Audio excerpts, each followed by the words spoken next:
The air in my mother's dining room was always thick enough to choke on. It wasn't the humidity or a lack of ventilation, it was the cloying scent of false pleasantries layered over years of bitter resentment. Tonight was no different. The table was set with the good china, the one reserved for occasions meant to project an image of familial bliss to an imaginary audience. For me, it was just a prettier stage for the same tired play. My name is Alara, I'm 29, and I am the official disappointment of the Vance family. My mother, Lorelei, sat at the head of the table, her posture ramrod straight, a queen surveying her tiny, dysfunctional kingdom. Opposite her was my father, a man who had mastered the art of becoming part of the furniture. And next to me, glowing under the chandelier like a saint in a Renaissance painting, was my sister, Chloe. At 26, Chloe was the sun around which our family's universe revolved. Tonight's occasion was to pre-celebrate Chloe's impending success. She was on the verge of selling her small fashion influencer brand, Chic Bloom, in a deal that my mother spoke of in hushed, reverent tones. The investors are absolutely smitten with her, Lorelei announced, beaming at Chloe. They see her vision. They see her genius. It's a multi-million-dollar deal, you know. She said this last part while looking directly at me, a familiar glint of comparison in her eyes. I offered a small, practiced smile. That's wonderful, Chloe. Congratulations. Chloe waved a dismissive hand, a gesture meant to look modest but that only served to draw attention to her perfectly manicured nails. Oh, it's nothing. Just the culmination of my life's work. I bit the inside of my cheek. Her life's work had been bankrolled by our parents since day one. The conversation continued in this vein, a monologue of praise for Chloe. My contributions were ignored, my questions met with curt answers before the spotlight swung back to its rightful star. I was used to it. I was the gray rock in a garden of dazzling, albeit plastic, flowers. Then, Lorelei turned her full attention to me. The shift was so abrupt it felt like a physical blow. Alara, she said, her voice dripping with faux concern.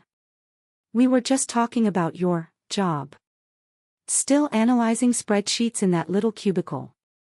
My job is fine, Mom. It pays the bills. She let out a short, sharp laugh. Pays the bills. That's nice and practical, dear. But you have to understand, some people are born to create, to inspire, to lead. Her gaze flickered to Chloe. And others are born to support them. To do the less glamorous work. I felt the familiar heat rise in my chest, but my face remained a mask of calm. Your sister is going to be a titan of industry, Lorelei continued, her voice rising with evangelical fervor. She'll need a massive support system. A personal assistant, a house manager, people she can trust implicitly. She paused, letting her words hang in the air before delivering the killing blow. Her lips curled into a sneer. You know, Alara, with your quiet diligence and your little head for numbers, you're only fit to be your sister's slave. Silence. My father stared intently at his mashed potatoes. Chloe, however, didn't miss a beat. A cruel, smug smirk spread across her face. She slowly extended her leg under the table, showcasing a ridiculously expensive, jewel-encrusted designer shoe. She's right, Chloe chirped, her voice light and airy. You can start now. Clean my shoes, slave. Something inside me didn't just break, it vaporized. It was the calm, quiet death of the part of me that had spent 29 years hoping for a crumb of affection. I didn't say a word. I met Chloe's gaze, then my mother's. I saw no regret, only triumphant cruelty. Slowly, I reached down and took the shoe from her foot. It was surprisingly heavy. I stood up, holding it in my hand, and then picked up its mate from beside her chair. Without a word, I walked out of the dining room and into the kitchen. I could hear their confused whispers behind me. I didn't stop. I walked to the stainless steel trash can, lifted the lid, and dropped both $1,200 shoes inside.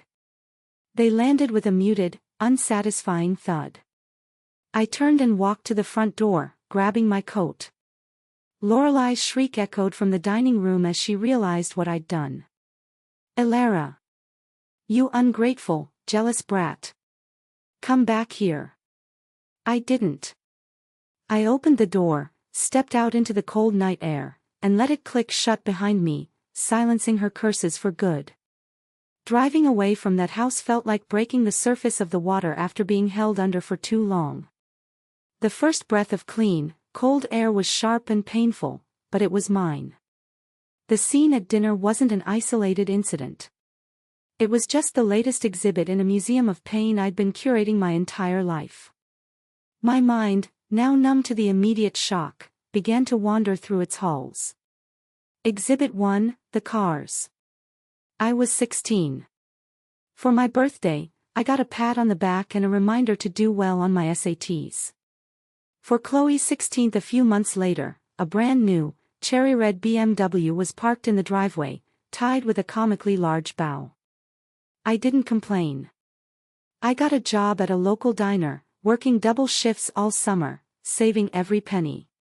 By the end of August, I had enough to buy a reliable, 10-year-old Honda. I was proud of it. It was mine. A week after I bought it, Lorelai came to me, her face a mask of calculated distress. "Elara, darling, Chloe is just beside herself. That gorgeous car and she doesn't have a handbag to match it. There's this one she saw, it's only $500. I saw where this was going. I can't afford that, Mom."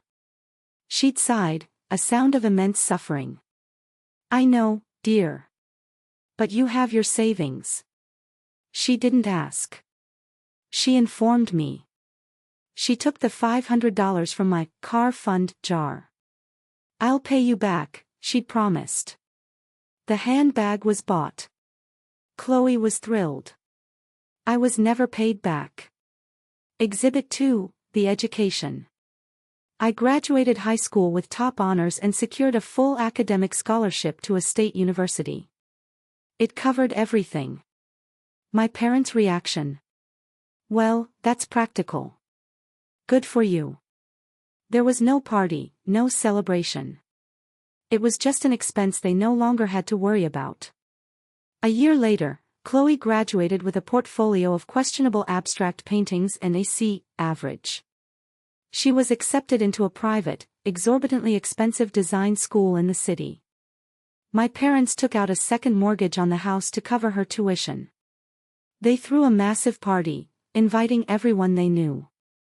My father gave a tearful speech about finally having a true artist in the family, someone destined to leave a mark on the world. I spent the party refilling chip bowls, an invisible ghost at my own sister's coronation.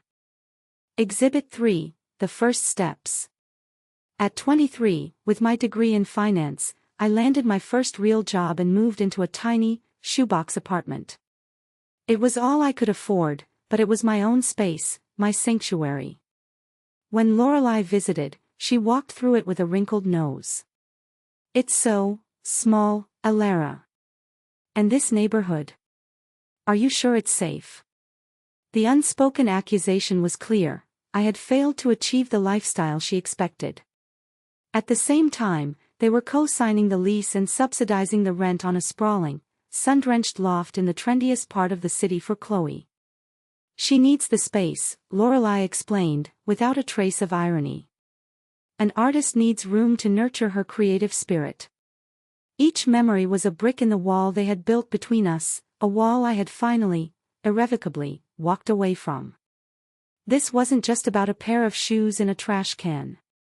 It was about a lifetime of being told my worth was conditional, my achievements negligible, and my purpose, ultimately, was to serve as a footnote in the grand story of Chloe Vance. Back in my apartment, the silence was a balm. My home was a reflection of my inner self, minimalist, elegant, and orderly, with everything in its place. It was a stark contrast to the chaotic, gilded cage I'd just escaped. I poured myself a glass of water, my hands steady. There were no tears.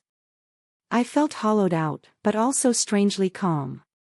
My phone buzzed.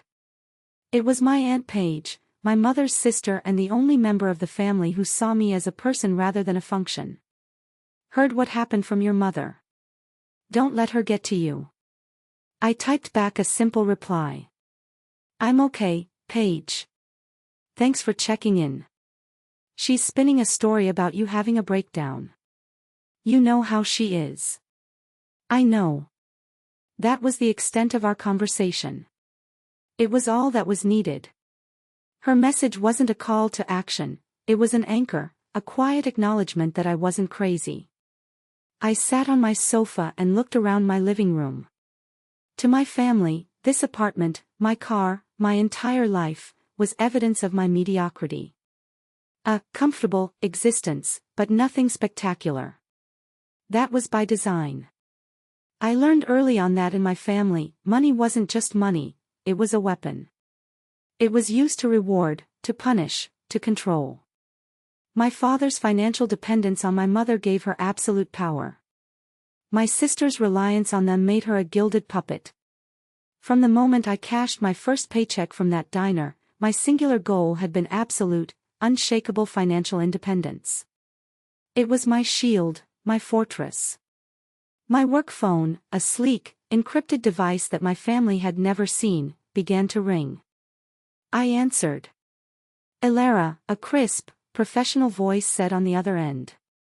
Go ahead, Mark. The preliminary offer on Project Nightingale is ready, but their cap table is a mess.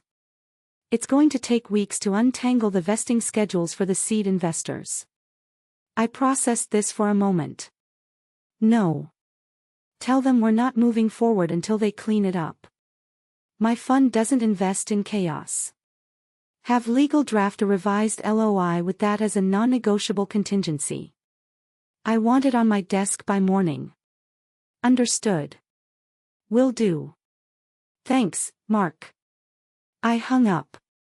To anyone listening in, it would sound like I was an employee. An analyst, maybe a manager. The truth was a secret I guarded more fiercely than anything. My boring job as a financial analyst was a cover. In reality, I was the founding and managing partner of Aura Growth Partners, a boutique venture capital fund I had built from the ground up. We specialized in high-growth lifestyle and tech brands. And we were notoriously low profile. I had two other partners who were the public faces of the firm. I preferred to operate from the shadows, where I could make decisions without the noise. It was a strategy born from a desire for privacy in a cutthroat industry, but it had the convenient side effect of keeping me completely off my family's radar. They saw Elara, the spreadsheet jockey. They had no idea that I was the one who signed checks worth more than their house. And that ignorance was about to become their undoing. The first thing I did the morning after the dinner was block Lorelei and Chloe's numbers. The silence that followed was blissful. For 7 days, my world was my own.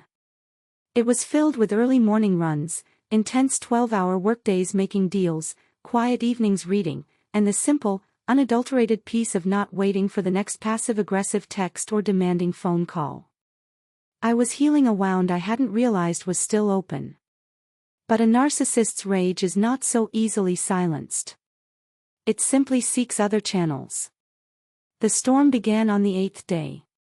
It started with a call from an unknown number. I answered cautiously. Elara. It was my uncle, my father's brother. His voice was thick with disappointment. Your mother is beside herself. She's been crying for a week. What you did was cruel, Elara. Truly cruel. What I did, I said, my voice dangerously calm, was remove myself from an abusive situation. Abusive? Don't be so dramatic. It was a family dinner. Sometimes things get said. You apologize and move on. You don't throw a tantrum and break your mother's heart. I didn't argue. I didn't defend myself. Thank you for your concern, Uncle Robert. I have to go. I hung up before he could respond. An hour later, a text message from a cousin I hadn't spoken to in 2 years. Hey, heard about the drama. You're tearing this family apart over a joke. Chloe is on the verge of something huge, and you're making it all about you. Grow up. I deleted the message without replying. The attacks, disguised as concern, were relentless. They were my family's flying monkeys, dispatched by Lorelei to enforce her narrative. I was the unstable, jealous, difficult one. She was the long-suffering mother, and Chloe was the innocent victim.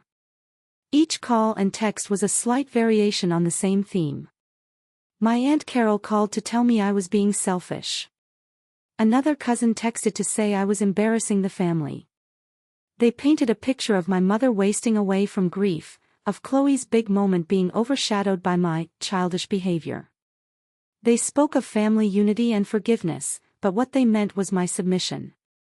They wanted me to crawl back, apologize for the crime of having a boundary, and resume my designated role as the family scapegoat. With each ignored call, each deleted text, a layer of old, ingrained guilt sloughed off. I had spent my life contorting myself to fit their expectations, to minimize my presence so Chloe's could shine brighter. I had absorbed their casual cruelty, their dismissiveness, their blatant favoritism, and told myself it was normal. It wasn't. By the end of the day, I had blocked 6 more numbers. The silence returned, but this time it was different. It wasn't just peaceful, it was powerful. It was the sound of my own sovereignty. They had meant to isolate me, to shame me back into line. Instead, they had given me the greatest gift of all, the final, irrefutable proof that my life was infinitely better without them in it. They had drawn the battle lines, and I was, for the first time, ready to fight. Just when I thought the assault was over, my personal phone rang. It was another number I didn't recognize, but it was local. My gut told me this was it. The final boss. I let it ring twice, took a deep breath, and answered. Hello? Elara, honey, is that you? The voice was syrupy sweet, a tone so saccharine it could give you a cavity. It was Lorelei. The sound of it sent a Pavlovian jolt of anxiety through my system, a remnant of a lifetime of conditioning. What do you want, mother? I kept my voice flat, devoid of emotion. Oh, baby, I've been so worried. You blocked my number.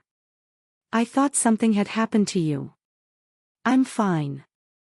I know things got heated the other night, she continued, gliding right over my coldness. We were all just emotional. You know how family can be. I'm sorry if your feelings were hurt. It was the classic non-apology. I'm sorry if you felt bad. Not, I'm sorry for what I did. It placed the blame squarely on my feelings, not her actions. The old me would have latched onto that sliver of faux remorse, desperate for a truce. The new me saw it for the manipulation it was. Is that all? I asked. No, honey, of course not, she said, her voice brightening. I'm calling with good news. The deal is going through. Chloe's company, Shrieked, is officially being acquired. The final papers are being signed tomorrow. She paused, expecting me to gush with excitement. I said nothing. It's a $5 million deal, Elara, she said, her voice dropping to a conspiratorial whisper, as if sharing a great secret. $5 million. Can you even imagine? Our little Chloe is going to be a millionaire. I could, in fact, imagine it quite clearly. That's why I'm calling, she went on, the real reason for her call finally emerging from the fog of fake sentiment. We're having a small party at the house tomorrow evening to celebrate. Just family. To celebrate Chloe. It would mean the world to your sister if you were there. We need to present a united front. And there it was. A united front. It wasn't about me, or my feelings, or an apology. It was about optics. They needed their family portrait to be perfect. The brilliant, successful daughter and, the other one, the quiet, stable, supporting cast member. They needed me as a prop. It was the final, definitive insult. They hadn't just disrespected me, they fundamentally did not see me. To them, I was not a person with her own life and her own boundaries. I was an accessory to be used for their convenience. A cold, hard clarity washed over me. The last vestiges of hope for a normal relationship with them died in that moment. "Okay," I said, my voice eerily calm. Lorelei was audibly relieved. "Oh, wonderful. I knew you'd come around. See you tomorrow at 7, sweetie." She hung up, triumphant. She thought she had won. She thought she had successfully reeled her disobedient daughter back into the fold. She had no idea she had just baited a trap, and I was about to walk right into it, not as the victim, but as the predator. If you're enjoying this story and you're as fed up with entitled families as I am, do me a huge favor and hit that like button and subscribe to the channel. And let me know in the comments what city you're watching from. Every comment helps this story reach more people who need to hear it. Thank you so much. Now, back to the revenge. After I hung up the phone with Lorelei, I didn't move for a long time. I just sat on my sofa, the silence of my apartment a stark contrast to the storm brewing inside me. My plan was already forming, a cold, crystalline structure of logic and consequence. But before I could execute it, there was one last thing I had to do.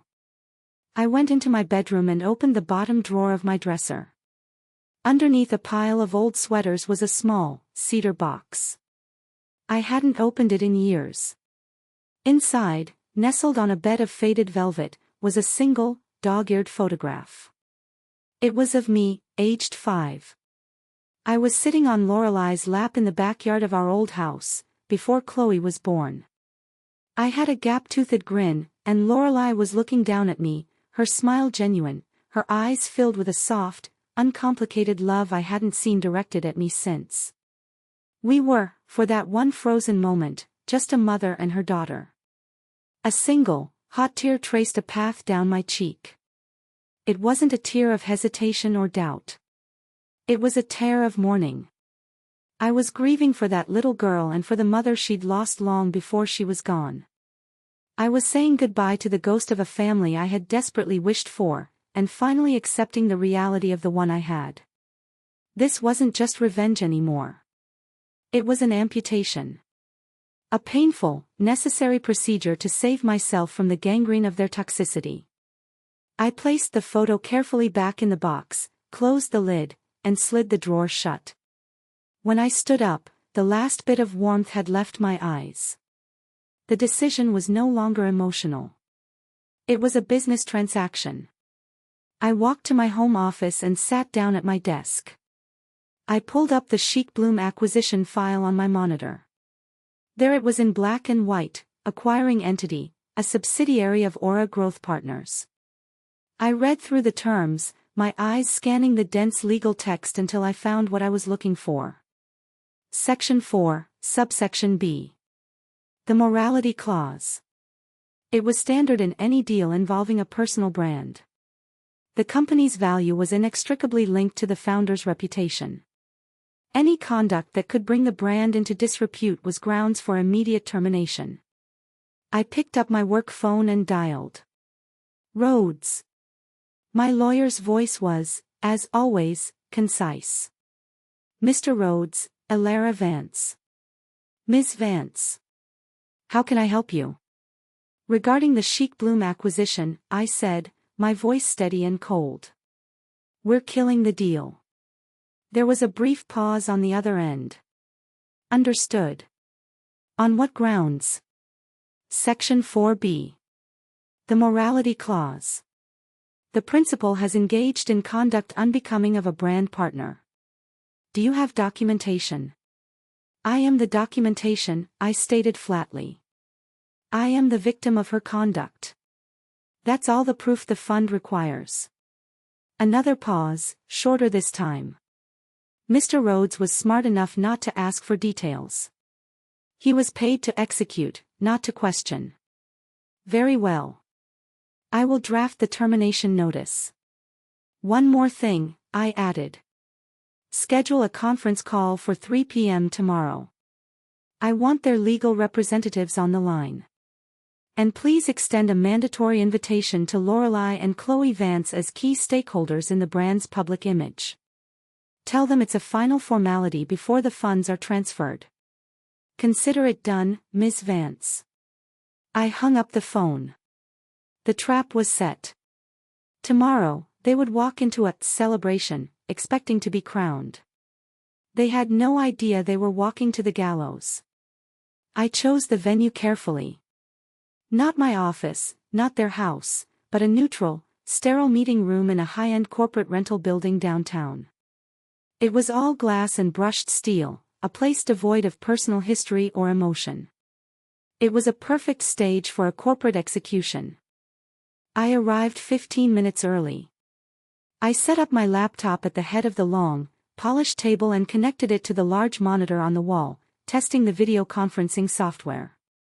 Everything was perfect. I sat down, my back to the panoramic window overlooking the city, and waited.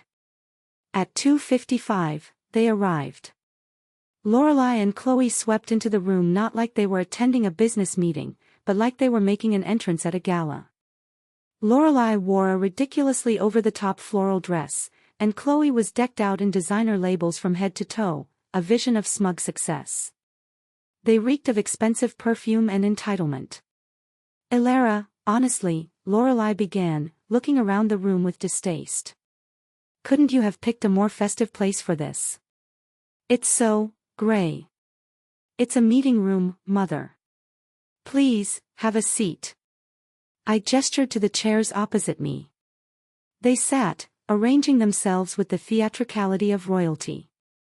Chloe immediately took out her phone, scrolling through Instagram, already bored. Good. You're here, Lorelai said, folding her hands on the table as if she were chairing the meeting. I'm glad you came to your senses. Now, before the lawyers get on, I think a simple "I'm sorry, Chloe, and I'm so proud of you" will do. It's important to clear the air. I just looked at her. I didn't blink. I said nothing. The silence stretched, becoming uncomfortable. Lorelai's smile faltered slightly. Chloe looked up from her phone, her expression annoyed. And you owe me $1,200 for the shoes you ruined, she added, as if an afterthought. They were limited edition. My lack of response was clearly beginning to unnerve them. This wasn't part of the script they had imagined. In their version of this story, I was supposed to be contrite, apologetic, maybe even a little tearful. I was supposed to be grateful for being allowed back into the family's good graces just in time for their big win. My silent, unwavering calm was something they didn't know how to process. Well? Lorelai prompted, her voice losing its edge of command and gaining a whine of irritation. Are you going to say something? I glanced at the clock on the wall. 2:59 p.m. Everything that needs to be said will be said shortly, I replied, my voice even. I turned my attention to my laptop screen, my fingers hovering over the mouse. Lorelai and Chloe exchanged a confused and irritated look. They were like actors on a stage who had suddenly realized the audience wasn't applauding, and they didn't know why. They thought this was their moment of triumph, the final scene where the golden child is crowned and the scapegoat finally learns her place. They had no idea they had misread the entire play. The person they thought was a stagehand was actually the director, and I was about to bring the curtain down on their entire production. The clock on the wall ticked over to 3 p.m. It was time. With a click of the mouse, the large monitor on the wall flickered to life. The professional, impassive face of a man in his late 50s appeared. He sat in a wood-paneled office, a wall of law books behind him. Good afternoon, he said, his voice filling the room. This is David Rhodes. Lorelai and Chloe straightened up, their annoyance momentarily replaced by the gravity of the moment. They thought this was it, the final step. "Mr. Rhodes," Lorelei said, putting on her most charming mother of the genius voice. "So lovely to finally meet you, even virtually. We are just so thrilled about this partnership." Mr. Rhodes gave a curt nod, his expression unchanging. "Good afternoon. I am counsel for Aura Growth Partners, the acquiring party in the Shrieked matter." Chloe preened, a self-satisfied smile playing on her lips. She thought his formal tone was a sign of the deal's importance. I remained silent, watching them, letting them savor their last few seconds of delusion. "Shall we get started?" Mr. Rhodes continued, looking at some papers on his desk. "This call is a formality to confirm the final disposition of the acquisition offer extended to the entity known as Shrieked. "Yes, let's." Lorelei chirped, practically bouncing in her seat. "We're ready to sign whatever you need." Mr. Rhodes looked up from his papers, his gaze steady and direct. His next words were delivered with the flat, emotionless precision of a surgeon announcing a time of death. "Pursuant to my client's final directive, and due to a significant breach of the contract's morality clause, Section 4B, related to the public conduct of the brand's principal founder, Aura Growth Partners is hereby officially terminating the $5 million acquisition offer, effective immediately." The silence in the room was absolute. It was so total, so profound, that I could hear the faint hum of the air conditioning. Lorelei's smile was frozen on her face, her brain clearly unable to process the words she had just heard. Chloe's jaw had gone slack, her phone forgotten in her hand. I don't understand," Lorelei stammered, the charm vaporizing from her voice. "A breach? What breach? Chloe has done nothing wrong. This must be a mistake." Chloe shrieked, finding her voice. "A misunderstanding. Who is your client? I want to speak to them directly." Mr. Rhodes remained perfectly calm in the face of their hysteria. "My client does not wish to speak with you. Their decision is based on first-hand evidence of conduct they deem incompatible with a brand partnership. Specifically, acts of public humiliation and emotional abuse that constitute a significant reputational risk." Emotional abuse? That's ridiculous. This is slander. Lorelei was on her feet now, her face turning a blotchy red. "Who?" Chloe screamed at the screen, her voice cracking. "Who is feeding you these lies?"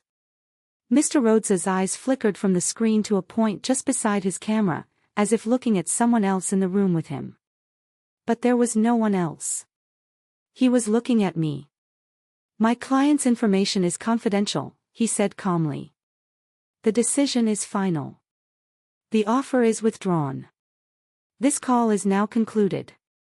And with that, his image vanished, and the screen went black. For a moment, the black screen held all the attention in the room. Then, two pairs of eyes swiveled to me. The confusion and denial in their expressions curdled into pure, unadulterated rage. "You!" Lorelei's voice was a guttural shriek. She pointed a trembling finger at me, her face a mask of fury. "What did you do? You called them, didn't you? You fed them some sob story to ruin this for your sister. I can't believe you." Chloe wailed, tears of frustration and anger streaming down her face, ruining her perfect makeup. "You were always jealous. Always. You couldn't stand to see me succeed, so you sabotaged me." They advanced on me, a united front of indignation. They were so blinded by their narrative of me as the resentful, petty loser that they couldn't even begin to conceive of the truth. They thought my power was limited to whispering poison into someone's ear. They thought I was still just a stagehand. "Who is their client?" Chloe demanded, getting right in my face. "Who runs Aura Growth Partners? I'll sue them. I'll sue them for everything." I leaned back in my chair, looking from my hysterical sister to my apoplectic mother.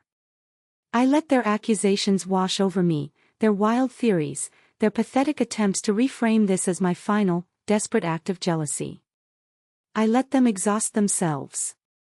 When there was a lull in the screaming, when they were both just standing there panting, their faces contorted with hate, I finally spoke.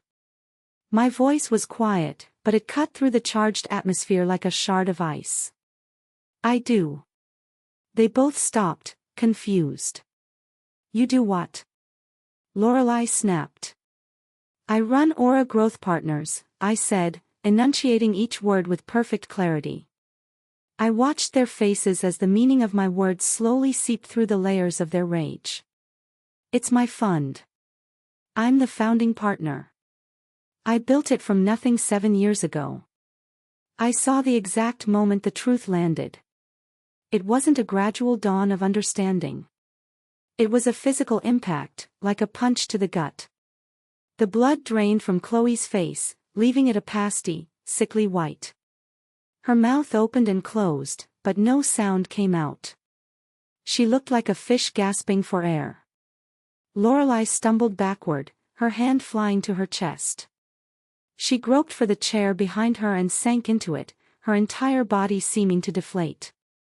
The fury in her eyes was replaced by something far worse, a dawning, horrified comprehension. The room was plunged into a silence more deafening than their screams. They were finally seeing me. Not the mousy, compliant daughter. Not the jealous, underachieving sister. They were seeing the architect of their ruin, a person who held all the power they had so desperately craved, power they had never even suspected existed. And they knew, in that gut-wrenching moment of clarity, that they had handed me the weapon themselves. The silence stretched on, thick and suffocating. They just stared, their minds scrambling to reconcile the woman in front of them with the caricature they had held in their heads for nearly 3 decades. I saw the calculations flickering in their eyes, the frantic rewriting of history. Every insult, every dismissal, every act of casual cruelty was now cast in a new, horrifying light.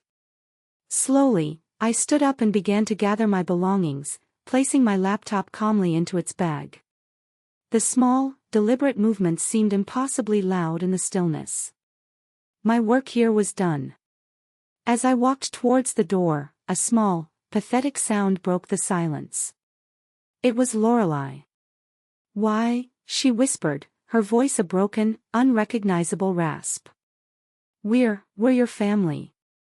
I stopped at the door, my hand on the handle, but I didn't turn around immediately.